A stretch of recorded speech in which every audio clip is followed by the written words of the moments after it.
Halo, selamat pagi, selamat siang, dan selamat malam teman-teman dan Pak Dery yang saya hormati. Sebelum saya memulai video ini, izinkan saya memperkenalkan diri. Nama saya Chandra Wijaya dan rekan saya Ivan Armando Jauhari. Dan pada kesempatan kali ini saya akan membahas tentang analisis terhadap penggunaan daya di zona 1 dilakukan dengan mengolah data set kota Tetuan yang memiliki rincian data per 10 menit. Data tersebut dibagi menjadi 3 segmen yang berdurasi 8 jam untuk memberi pemahaman yang lebih tajam mengenai kapan konsumsi listrik berada pada titik terendah atau tertinggi. Langsung saja kita masuk ke inisiasi data awal. Kita akan melakukan inisiasi data awal yang datanya kita ambil dari Power Consumption of Tetuan City. Data-data yang kami gunakan yaitu pada bagian zone 1 Power Consumption yang telah dibagi menjadi 10 menit per sesi ya. Selanjutnya, kita akan langsung saja menuju ke bias dan variance. Pada bagian selanjutnya, kami akan membahas tentang bias dan variance. Bias dan variance ini kami lakukan dengan perhitungan selisih waktu gap min yang berfungsi untuk menjamin konsistensi data dengan memastikan interval 10 menit tetap ajak tanpa data yang hilang. Lalu, langkah ini diciptakan untuk menciptakan landasan yang stabil agar estimasi energi pada tiap segmen 8 jam menjadi lebih akurat dan lebih kuat. Berdasarkan dari time gap share consecutive sample, seluruh time gap yang ada pada dataset tersebut yaitu 10 menit, sehingga dapat diindikasi bahwa dataset ini sangat bersih dan bebas dari celah waktu, sehingga dapat menjamin bahwa seluruh aktivitas penggunaan energi di zona 1 ini terekam secara kontinu tanpa ada informasi yang terlewat. Median, segmen 1, waktu istirahat atau baseload. Kita mulai dengan segmen 1 yaitu periode dari jam 12 malam hingga jam 8 pagi.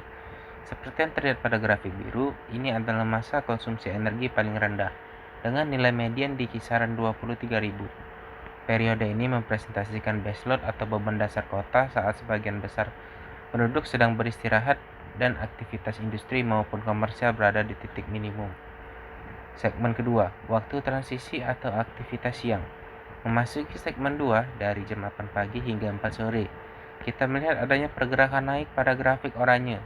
Nilai median meningkat ke angka 26.000. Ini adalah fase transisi di mana aktivitas perkantoran, sekolah, dan bisnis mulai berjalan. Konsumsi energi menjadi lebih dinamis seiring dengan dimulainya rutinitas harian masyarakat. Lalu masuk ke segmen 3 yaitu waktu beban puncak atau peak load. Mencakup jam 4 sore hingga jam 12 malam. Perhatikan grafik hijau. Ini adalah periode beban puncak dengan nilai median tertinggi, menyentuh angka 30.000. Terjadi fluktuasi yang sangat tajam di sini, yang menunjukkan lonjakan penggunaan listrik secara intensif. Mulai dari penerangan jalan, aktivitas rumah tangga di malam hari, hingga sektor hiburan dan komersial yang mencapai puncaknya. Kesimpulan, melalui pembagian segmen 8 jam ini, kita dapat melihat dengan jelas perbedaan karakteristik energi.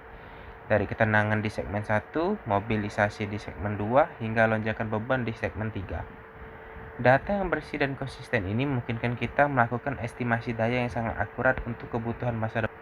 Analisis variabilitas dan simulasi estimasi daya.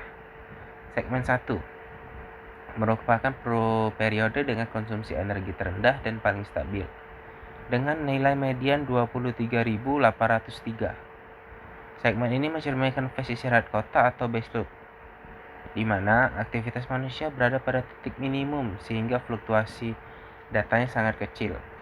Standar deviasi 2421. Segmen 2 menunjukkan fase transisi menuju aktivitas harian.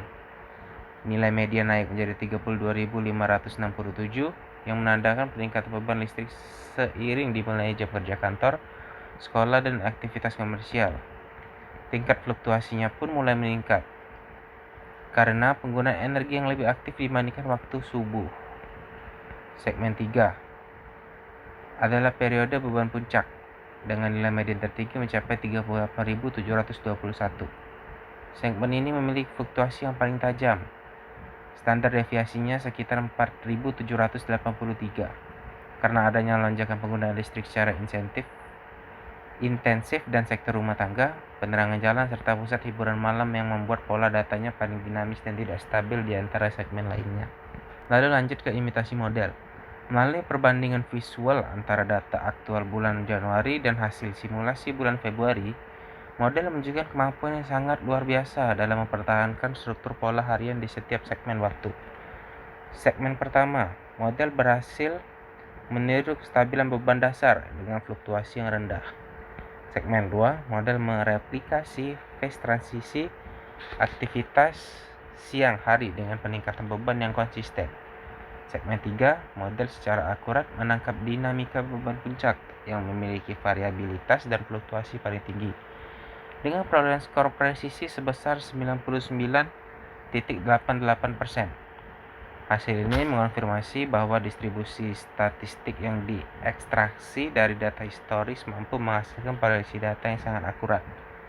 Hal ini menjadikan model imitasi tersebut sangat reliabel sebagai instrumen estimasi kebutuhan energi di masa mendatang, tanpa menghilangkan sifat dinamis dari data aslinya.